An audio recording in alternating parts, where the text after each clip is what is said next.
Talk by Sergey Solodukhin. Later to start with quantum anomalies in the presence of boundaries, a talk by Sergey Solodukhin. Thank you. So today we'll talk about quantum anomalies in the presence of boundaries, and it's maybe particularly good timing for this talk because exactly 10 years ago the active phase of this direction was started in October 2015.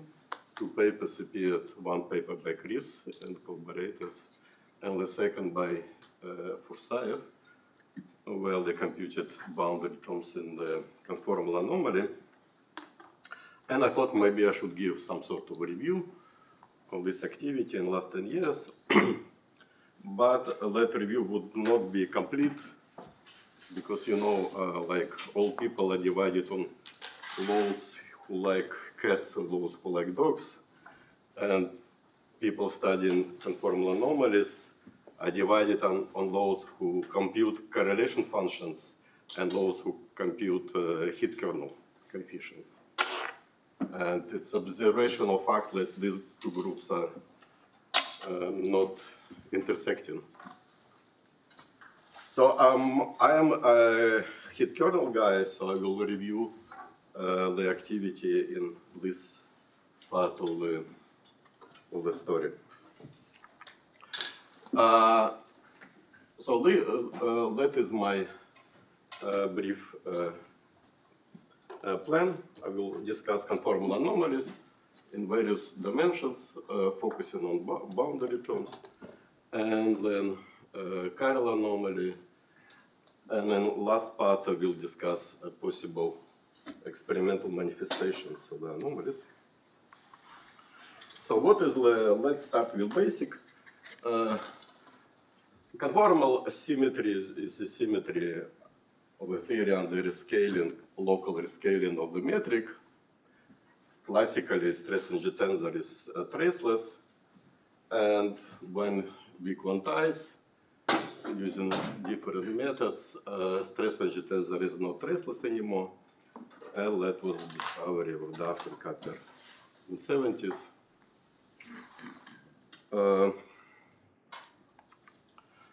So, how compute conformal anomaly? We compute, in one loop at least, we compute partition function by integrating over the meta fields. So, metric is considered to be as a background. Metric is not quantized. And variation, functional variation of this effective action. So partition function defines effective action, which is functional of the metric, of background metric, and then functional variation of this action is respect to metric with a trace. That is a local conformal anomaly. Conformal anomaly can be constructed from invariance obtained from the metric, and that's basically only curvature and its derivatives. We always need at least two derivatives. That's why if you're talking about local invariance, local conformal anomaly, all invariants are even. And that's why conformal anomaly doesn't exist in odd dimensions. But if you add a boundary, the story is more interesting. And as already said, François, Herzog, Wang, and Jensen in 2015 computed the boundary terms in the conformal anomaly. And the story is interesting because even in odd dimensions, anomaly is not vanishing. So as I said, I will discuss the hit kernel computation. So the hit kernel is related to, hit kernel is related to differential operator. It's the solution to this equation subject. It's a hit kernel equation subject to initial condition, and it's a popular object in theoretical physics, at least in semi-classical computations on certain backgrounds, that with the help of a heat kernel one can compute effective action. So S is a proper time, integrated over proper time, one can compute the effective action. And this coefficient, this problem was considered by mathematicians for many, many decades. And the result of this study was a so-called asymptotic expansion. So the trace of a heat kernel can be decomposed in certain powers of the proper time, and the coefficients are called, well, heat kernel coefficients, but they have also different names, David coefficients, and there are some other names. And there are two, in general, there are two different contributions to these coefficients. One comes from the bulk, and the other comes from the boundary. And on the boundary, there is a new element, new geometrical object, which is called extrinsic curvature, defined with respect to normal vector to the boundary. And this object has dimension 1. And that means we have possibility, at least in principle, construct invariants in odd dimensions. And as I said, there have been a lot of computations, a lot of activity in this direction. People computed heat kernel coefficients. The known results are reviewed in the big review by Vasilevich. And I would say these coefficients are known up to k equal to 5, both bulk and the boundary contributions. So local, if we are talking about local conformal anomaly in dimension D, then it is precisely this local coefficients ak for k equal d. And this coefficient vanishes in odd if d is odd. But if we are talking about integrated anomaly, as I said before, maybe I did not pay attention, we consider now so-called integrated anomaly, that is integral of the, roughly speaking, this local trace of T menu, but it will have also boundary contributions, and our attention is paid to that, mostly to these contributions. If you're talking about free fields, quantum fields describe a certain elliptic operators. We have to specify, on a manifold with a boundary, we have to specify the boundary conditions. And these boundary conditions are supposed to be conformal invariant if the theory is conformal invariant. And in general, if there are many components, several components in the quantum field, then different conditions could be imposed on different components. And in general, it's a combination of so-called Dirichlet and Robin boundary conditions. So here that would be a Robin boundary condition, and that would be Dirichlet. For scalar field, well, this is Dirichlet, and the Robin boundary condition, we wanted to be conformal invariant. That's why we added here K is the trace of the extrinsic curvature. It has nice transformation, and it transforms nicely under conformal transformations, and will kill the normal derivative of sigma of conformal transformation from if you transform phi. So it's like a gauge field for the conformal transformations on the boundary. And for the gauge fields, sorry. And what's our pi plus and pi minus here? Okay, thank you. Pi plus and pi minus are two projectors. These are just formal projectors on subspace where we impose Dirichlet, and subspace we impose Robin boundary conditions. Later, I will give, in the case of fermions, I will give a precise definition of P plus P minus. But also, this definition appears for abelian gauge fields. For Maxwell fields, it's a combination again of Dirichlet and Robin boundary condition. There are two possibilities to impose these conditions. They're called absolute boundary condition and relative boundary condition.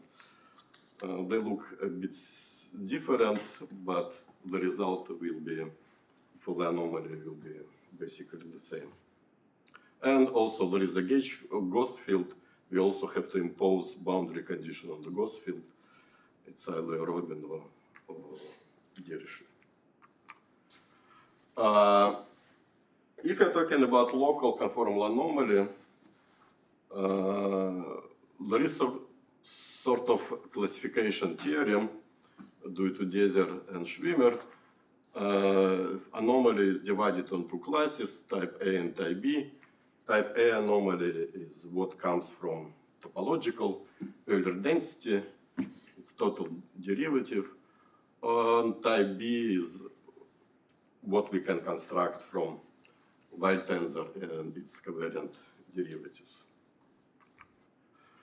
So let me remind you, of course, these are well-known facts. Local conformal anomaly in 2 dimensions is just Ricci scalar. Ricci scalar in 4D, it's a combination of Wild squared and Euler number, Euler density.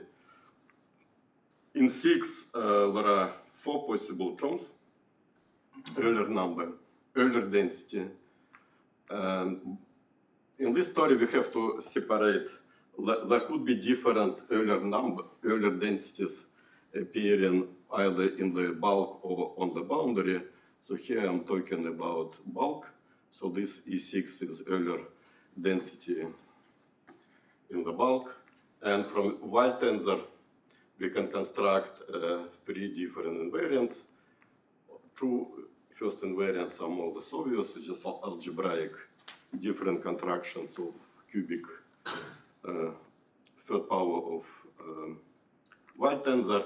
But the third invariant is more subtle because it involves covariant derivatives. As I said, extrinsic curvature is a new object which appears in this story. On the boundary, this object we can construct a new conformal invariants. And in particular, nice combination is the traceless part of the extrinsic curvature because it transforms homogeneously under conformal transformation. So there is no any derivatives of sigma in this transformation. So that would be, at least formally or naively, we have 2 objects, 2 obviously conformal objects, Wild tensor and this traceless part of extrinsic curvature. We can try to combine them and construct on the boundary conformal invariants.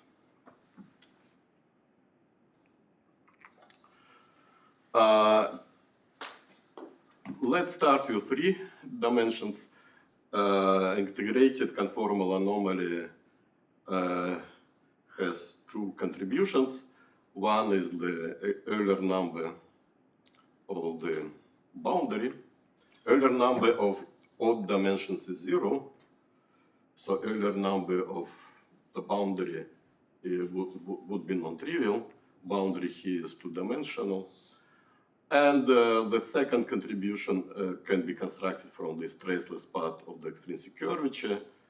And there are two charges, C1 and C2. They have been computed. As far as I understand, C2 is positive and C1 not necessarily positive. And similar construction exists for anomaly on a defect.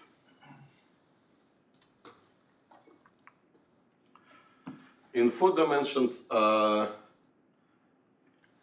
the bulk is 4-dimensional, boundary is 3-dimensional, and the Euler number in the integrated anomaly, the presence of the Euler number of the bulk. Also, in Euler number, there is a contribution from the boundary.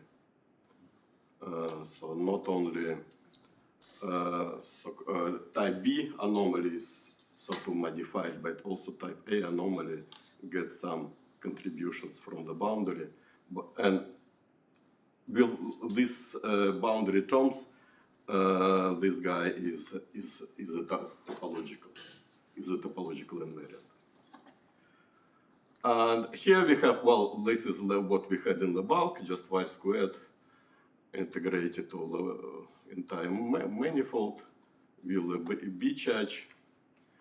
Also, we can construct, as I said, there is a Weyl tensor and extrinsic curvature, and combining them, we can construct obvious conformal invariant.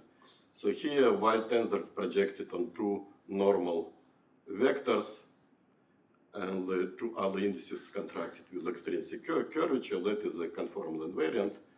The second conformal invariant, again constructed from the extrinsic curvature itself.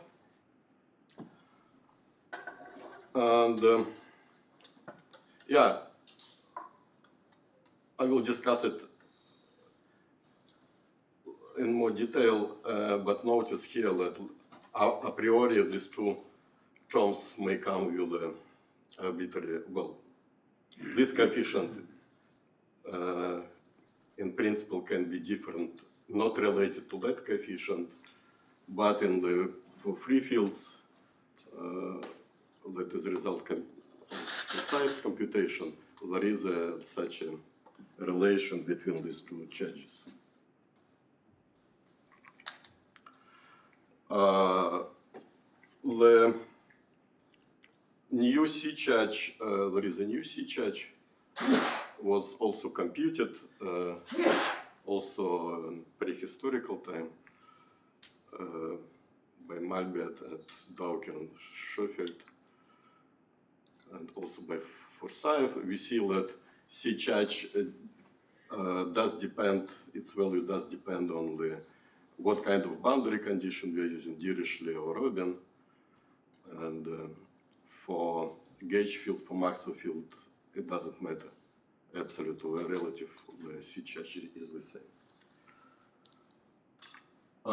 So I already have mentioned this relation between the bulk y squared contribution to the anomaly and the boundary contribution to the anomaly is a combination of Weyl and extrinsic curvature. And in these examples for free fields, we found that B1 is equal to AB. And when I saw this relation, I thought maybe there is a principle why this is so. And principle was easily found, namely if B1 is proportional to B with coefficient A, these 2 terms form Gibbons-Hawking type bound combination, so that if you vary this term with respect to metric, there will appear some contributions on the boundary due to normal derivative of the variation of the metric. This should be cancelled, and this cancellation happens by varying this second term. Exactly when the ratio between 2 charges is 8, this cancellation happens. And I thought, well, maybe that's a general principle, but quite soon counterexamples were found, such theories where this relation is not preserved. But still, it would be interesting to identify more precisely the class of theories in which such a relation exists. And let me give you some examples where this is so. Well, this is not that example. This is a counterexample by Herzig and Huang that they edit the dynamical term on the boundary. So psi fermionic field is living on the boundary, and A mu is the same as here. So A mu lives both in the bulk and on the boundary. So it can propagate through the bulk and also along the boundary. And this model was extensively considered by Teber and Kotikov. Well, one may worry that such a theory has a non-trivial propagator along the boundary, and this propagator may have some pathologies, but no pathologies were discovered at the moment, so maybe this worry is not grounded. Sorry, this example, the fermions only live on the boundary, or? Fermion lives on the boundary. Okay, so is the point that there is an interaction on the boundary, or is the point is that there are new degrees of freedom on the boundary? The point here that, well, effectively, when we integrate over psi, we get some new contribution, some effective action on the boundary, right, for this gauge field. And we will separate propagator. So that this gauge field can propagate either through the bulk. Suppose there are 2 points on the boundary. It may propagate directly from one point on the boundary to another point, or it may propagate through the bulk. This is typical in brain physics, in particular this DGP model. Then they have, in the bulk, they have dynamical gravity, but also on the boundary they have dynamical gravity, which is scalar on the boundary. That model has certain pathologies. So the point is having a kinetic term on the boundary that modifies the propagator term. Right, yes. But so overall, in 4 dimensions, there are 4 different, four independent constants. In the conformal anomaly? Yes. In the bulk there are 2, and plus, if we consider B1 different from its third one, and C 4. So 4 invariants, 4 charges, yes. So was there any counterexample with decoupled degrees of freedom on the boundary and in the bulk? This example. Oh. Is there any counterexample with decoupled degrees of freedom? As in, where you don't have a field that is interacting both on the boundary and in the bulk? That is probably, Chris, did you consider such theory? Offhand, I don't know.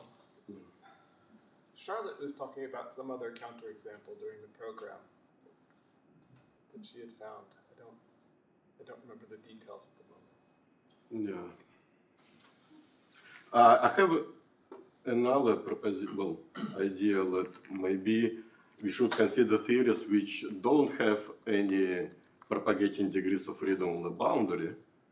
So that is basically free field with a non-trivial conformal interaction on the boundary, and see if what is happening here if this balance is preserved or not. So just the question is whether the discrepancy comes from the dynamical degrees of freedom on the boundary, or it is something else. Sorry, can I ask? Can you say again, where is it that Bach boundary variance balance is satisfied? Do we have many examples where it is satisfied?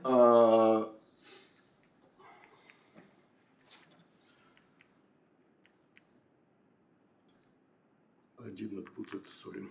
So it is satisfied for all free fields we know. Okay. For scalar, Dirichlet boundary condition, Robin boundary condition. For fermions, for gauge fields, both for absolute and for relative boundary conditions. So that's the evidence in favor of it. Yeah. I will also give some more examples in a second.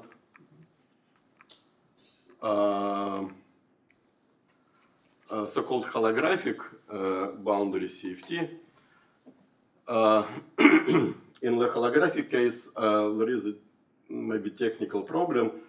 How? Because we need to define properly so-called surface Q. Surface Q is how the boundary. So on the boundary of ADS, we have a boundary, right? And surface Q is how this boundary is extended to the bulk. There is a proposal by Takayanagi. It's surface Q should satisfy certain tensorial equation, but we failed to solve that equation. It seems to be too constrained if we are talking about arbitrary shape of this boundary. But we can simplify this condition by requiring the surface Q is just minimal surface. And then it can be computed in more or less in standard way how holographic anomaly is computed. But now with the boundary terms, and this boundary term exactly satisfies the balance between these two contributions. So B1 equal 8B is preserved in this holographic computation.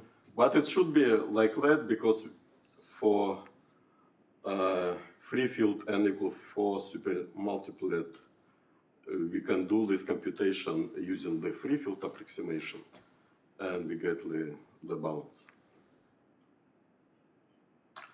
The other example is high derivative theory. It's non-unitary. It is described by fourth order differential operator, so that it's both box squared. Phi, in this case, scalar field has dimension 0. And, well, bulk anomaly was computed several times, I think. The latest was Osborne and Sturgeon. If we use, they have some general expression, but if you use this expression in D equal 4, we get this minus 115. But boundary anomaly was computed by these two groups and using the displacement operator, correlation functions of displacement operator. And if we look carefully in the computation, we find that their result for B1 is minus 8 over 15.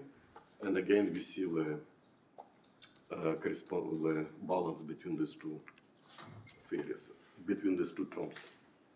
So there is also some computation of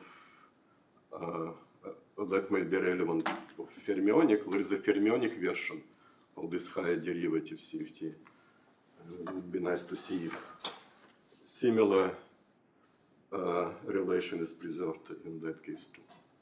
But this is also a free field. This is, but non-unitary and high. It has high derivatives. So we discussed 3 dimensions, 4 dimensions, and 5. In 5, the story is more complicated because there are many, a priori one can construct many conformal invariants.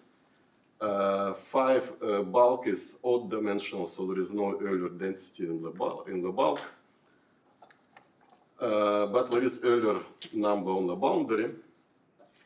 So here this curvature is contracted from the boundary surface, boundary curvature, curvature on the boundary, curvature in the bulk. There are some constraints called Gauss-Kadazzi relations. So there's some relation between these two curvatures. And, well, first invariant we already have. It's just Euler density, Euler number on the boundary. Obvious invariants can be constructed from the extrinsic curvature, certain powers, fourth power of extrinsic curvature. I think there should be head here. Yeah, somehow head disappeared. There should be head. This is just, this is not, this is stressless part of the extrinsic curvature. Then there is a Weil tensor Weil tensor in the bulk, and we can construct from that Weil tensor different invariants on the boundary. So if all components are lying along the boundary, then it's a conformal invariant. If two components are projected on the normal direction and two others along the boundary, that's another invariant. Again, traceless part of extrinsic curvature combined with Weil tensor give us a new invariant. And there are more possibilities. We can project two indices of Weil tensor onto normal direction, and the rest two indices contract with true extrinsic curvature. That is then a new conformal invariant.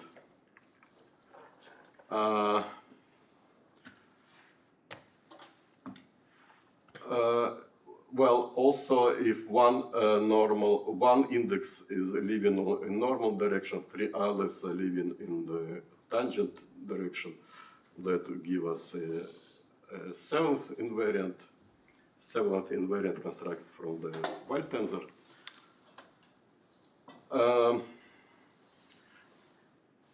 But this, yeah, and interestingly, this invariant using Gauss-Kadazzi relations can be rewritten in terms of extrinsic curvature only. But this invariant vanishes if bulk is conformally flat, because this is just Weil in the bulk. And then for quite a long time, for several years, we were looking for an invariant that could be constructed from extrinsic curvature, from the derivative that would include derivatives of extrinsic curvature. And we knew that such invariant should exist from the previous studies in the entanglement entropy, where such invariant was constructed for conformally flat bulk. And eventually we have found such an invariant. It is non-vanishing if bulk is conformally flat. And it has a generalization to higher dimensions. So now we have 8 invariants constructed from Weil tensor and extrinsic curvature. We have a Euler number that would be 9 invariants, and they form a complete basis in 5 dimensions. And here is, well, conformal anomaly can be computed, of course. In this computation, we are using previous results for heat kernel coefficients. I said that mathematicians and mathematical physicists wrote obtained explicit expressions for the coefficients up to we had ak, so up to k equal to 5, and 5 is sufficient for us to compute the anomaly in 5 dimensions. And if that is an example of this, it has very long expression. There are many terms. This is just an example of such a coefficient. I think it has 27 there are 27 terms in this expression, and all of them can be combined, expressed in terms of these nine conformal invariants. And that was done. We have computed uniquely, without any ambiguity, the respective conformal charges, both for Dirichlet and Robin, conformal Robin boundary conditions. What did you say about ambiguity? They are unique. They are unique. It's a sort of consistency check, because there are 27 equations here, 27 terms here. All of them are geometrically independent. And so there are 27 numbers. And these numbers, should be redistributed along these nine charges. And ambiguity, but there's no ambiguity. there is no ambiguity. So 27 equations on 9 charges, and there is so it's over-constrained system, but still have a solution. Sorry, for some of them, the difference between the Dirichlet and Robin is just the flip of a sign. Right, there is a hidden secret relation between coefficients, but I don't know what does it mean. Yeah, secretly there is a flip of sign here. Yes. I don't know. Here there is no flip of sign. Here there is flip of sign. Here also there is something is going on here. There is some hidden system maybe in these charges. Is it possible to see conjectures for some of the coefficients to be positive? Positive.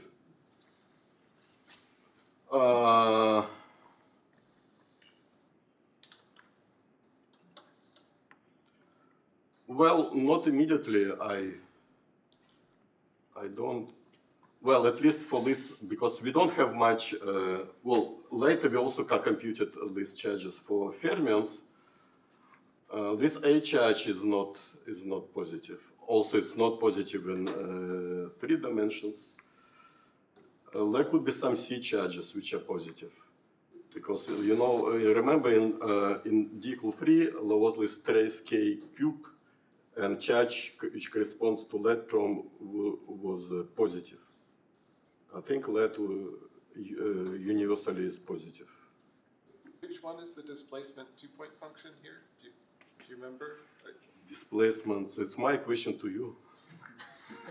I'm not a really expert in displacement operator. I think one of them corresponds to the displacement 2-point function, and that has to be positive. Might be. Probably C2. Either C2 or C6. Yeah, it's some C. Because this displacement operator comes from trace of K to some power, right? Power 2.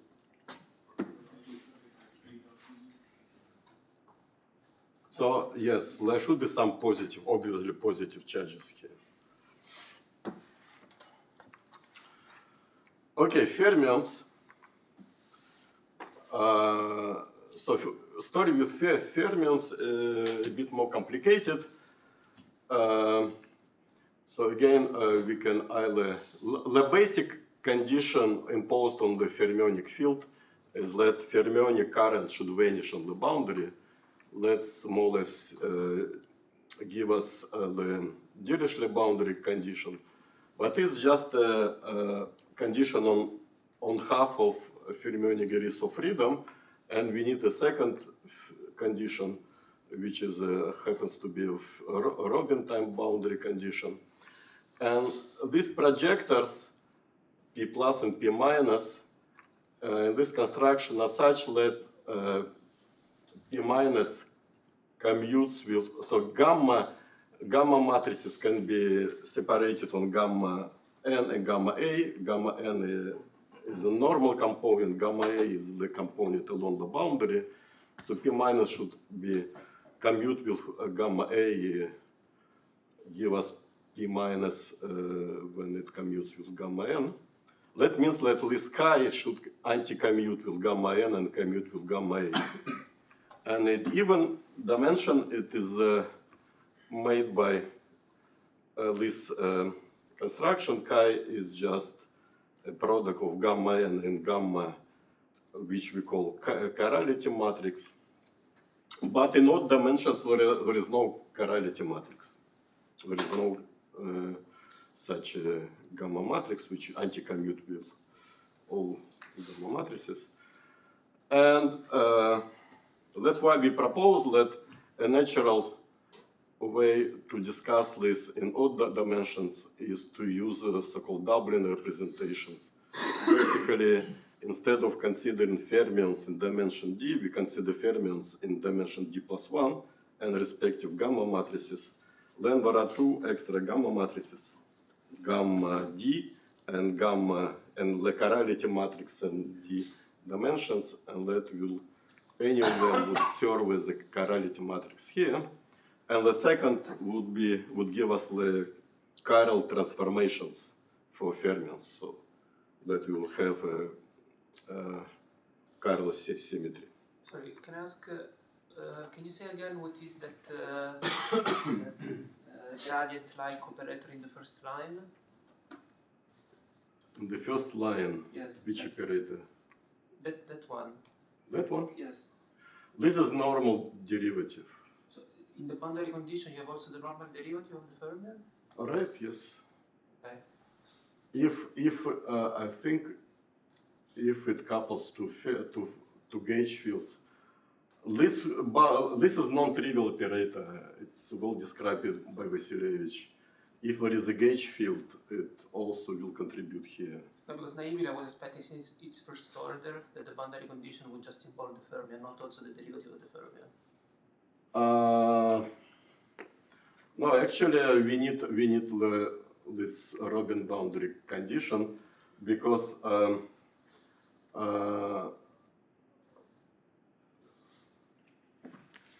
there is a choke here. Okay, I see. Because we need these boundary conditions also on the eigen vectors of the Dirac operator. So if our condition was, the initial condition was that psi satisfies Dirichlet boundary condition, then it means that this also should vanish. And we commute these two operators, and that commutation basically give us this second boundary. So these are not two independent boundary conditions. No. Like the same. They are independent. They are imposed on different components. There are, like in D4, there are 4 components. Two of them Dirichlet, two satisfy Robin. But they're both true at the same time. They're not at the same time. Okay, sorry. Understand.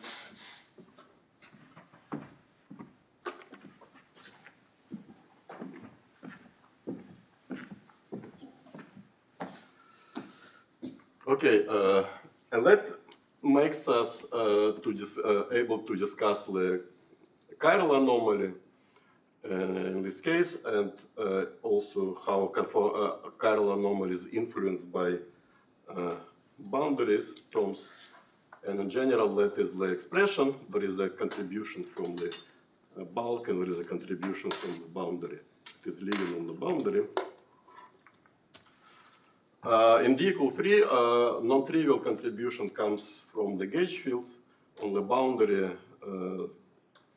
there is such a new contribution. A and B are living on the boundary. So gauge field is a Maxwell field. No gravitational contribution to the boundary. In D equal 4, there is a new term. By the way, each term here should be conformal invariant because our theory is fermions are conformal invariant. So these are conformal invariants are odd conformal invariants. They are constructed with epsilon. So that is new conformal invariant one can get, and it does contribute to the boundary, chiral anomaly, and also, well, bulk due to gauge field, there is no new contribution. In D equal 5, there are 4 odd conformal invariant terms that one can construct also from the gauge fields. All of them contribute to the conformal anomaly, to the chiral anomaly. And I was telling you that we also computed conformal anomaly for fermions. These are the results. There was a conjecture that C2 is positive, right? C6. C6. C6 is positive. Also C2 is positive. Okay, let me spend last 10 minutes on an interesting subject that different anomalies can have some observable manifestations. This is a new thing which I learned only recently. First, let me give you an example that conformal anomaly, what happens to conformal anomaly, if there is a Maxwell field. So conformal anomaly just F mu squared. E here is the electric charge. But if you think about it, conformal anomaly gives us a way how a Maxwell field couples to Newtonian degrees of, gravitational degrees of freedom. And in weak gravity, this is just Newtonian potential couples to F mu squared. And if you vary, this is the a piece of effective action. If you vary this action with respect to gauge field, that would give us electric current. And that electric current would involve also gradient of phi. So in general, that would be the electric current. It's a vector product of magnetic field and acceleration. So basically, if you are staying on the equator, so then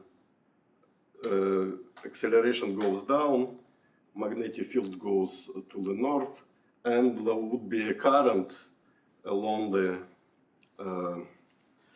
equator. If we have such a system with the conformal anomaly. And apparently it can be realized in so-called Weil and Dirac semimetals, and a similar effect was produced by Chernodub. I cannot pronounce this name. I'm sorry.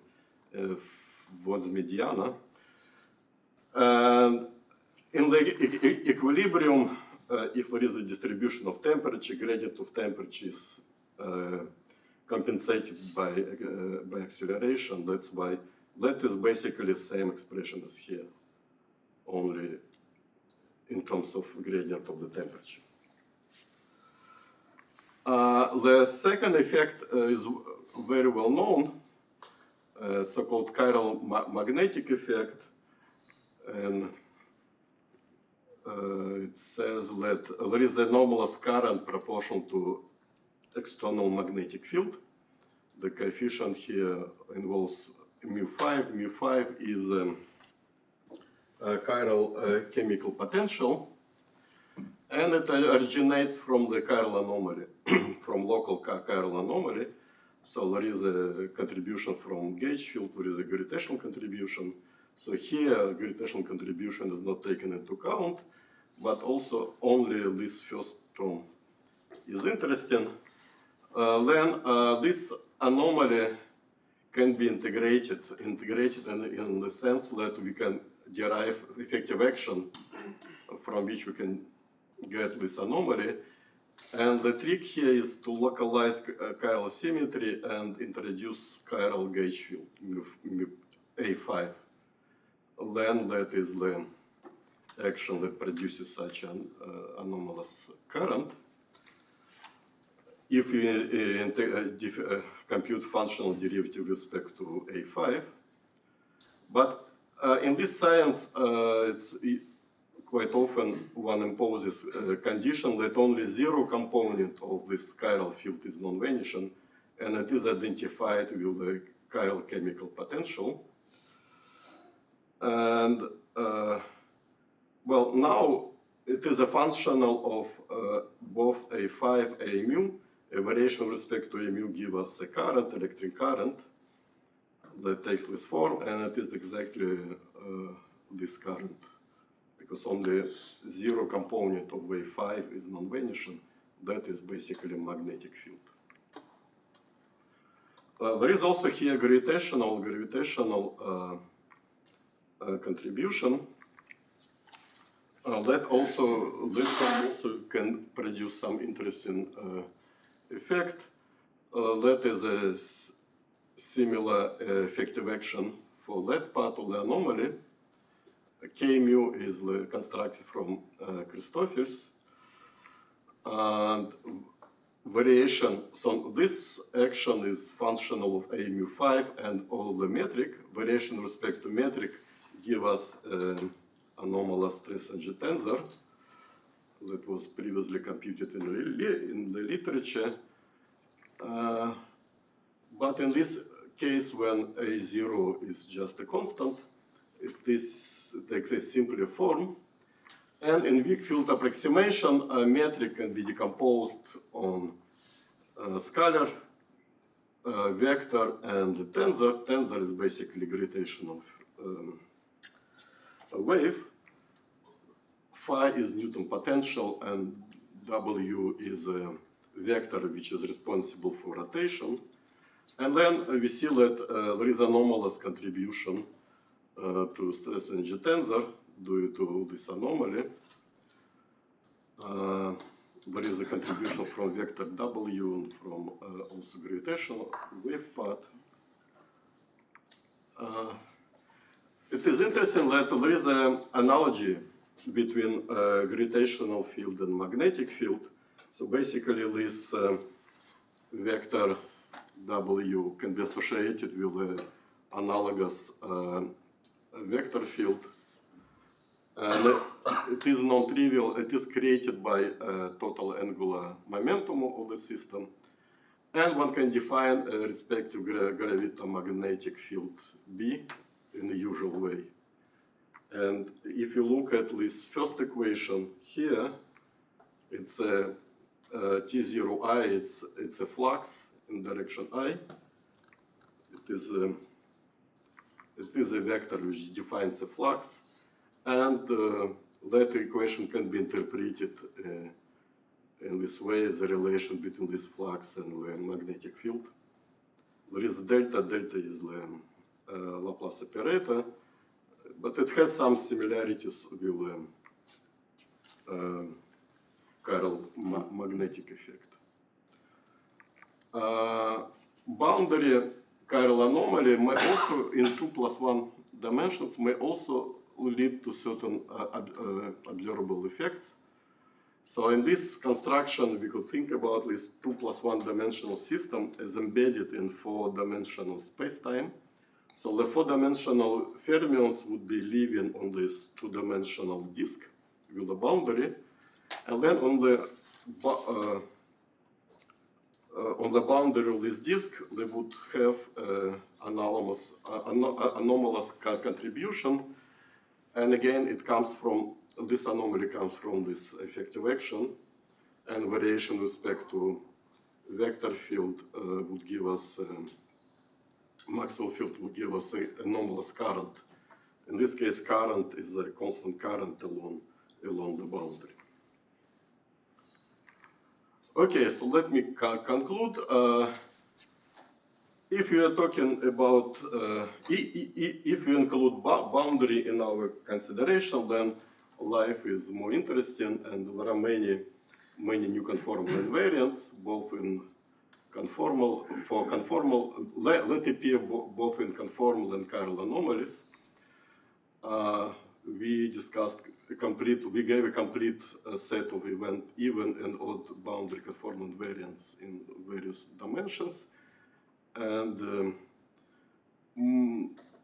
maybe someday there will be discovered such anomalous contributions, some anomalous currents that come from the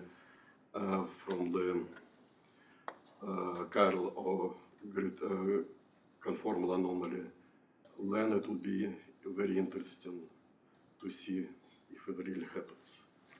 Thank you.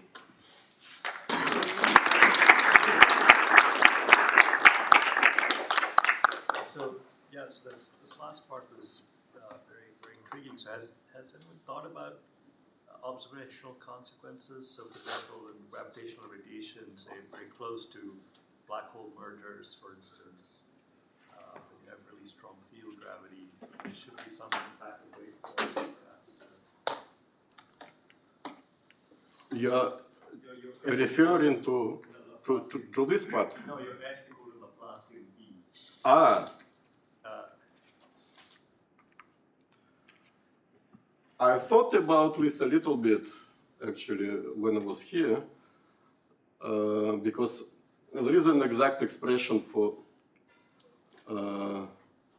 this field if there is a rotating system with angular momentum, that there is a precise expression for this A, and also it's known what is B. So, I mean, so that can be easily computed. All black holes satisfy this criterion, so you can actually compute. This is, of course, Newtonian approximation. Right, but there's clearly a GR part for that. Well, I did not thought much about applications, but it certainly, I mean, calls for to make such thoughts.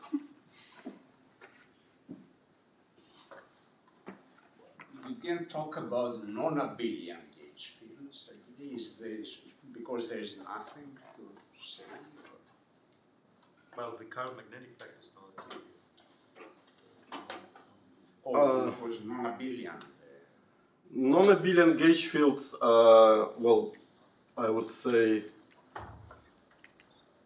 every discussion I had for abelian gauge fields, you mean for anomaly, can be extended to non-abelian. There is no any. Because you kept saying Maxwell field, but you mean any non-abelian also gauge field? Yeah, I would say that also includes non-abelian. Yeah, I mean, this relation is also true in QCD. It's just that you have an additional term. Right. Due to import masses. Yeah, there would be just extra index A here and here. The coefficient would be different. Coefficient would be different. I was asked before for another example of this displacement two-point function computation. I forgot I have a paper. 3D scalar theory with 5 to the 6th potential at large n for this relation between the free bulk and the free boundary anomaly is not valid. Okay. To ask, is it known if any of these anomalies that you have in 5D with a 4D boundary has some monotonicity property along the boundary of G-flow? I think for defects,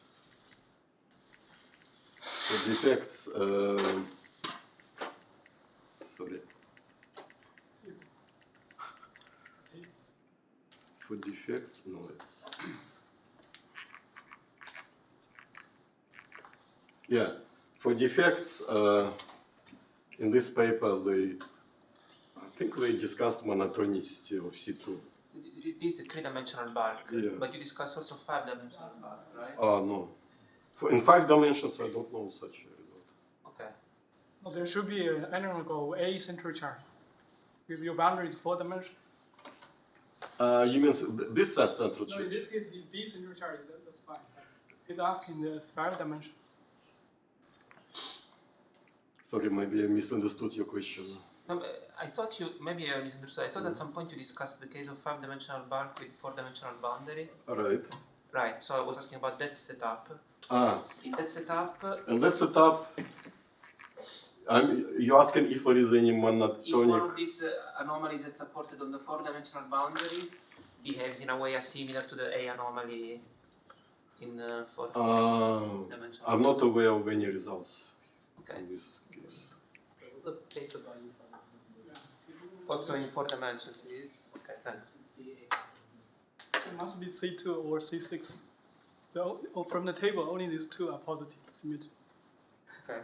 Yeah, one. Yeah. It doesn't matter if it's positive. The difference matters. Yes. Are your examples mostly positive local anomalies? Are there some non-positive global anomaly examples? Like the classification is not like an integer Z-class or finite Z. Sorry, can you speak louder? Are your examples mostly positive local anomalies? Like instead of non-positive global anomalies, you have some non-positive global anomaly examples? Here we are discussing only local anomalies. Of positive local.